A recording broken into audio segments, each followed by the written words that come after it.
अच्छा यार दोस्तों, सुन के चाहने वाले तेरे हज़ार होंगे, कहाँ सारे तेरे वफ़ादार होंगे। कुछ जान लेने वाले मिलेंगे, कुछ तेरे जानिसार होंगे। अन्ना परस्तों से पाला पड़ेगा तेरा, चेहरे मगर सचखार होंगे। देखना दुश्मन की पहली सफ़ में, सामने तेरे यार होंगे।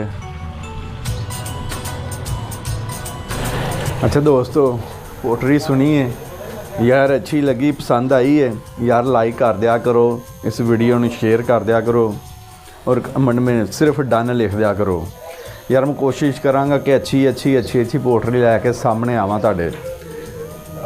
सिर्फ एक लाइक, जज़ाकल्लाह, अल्लाह दे वाले।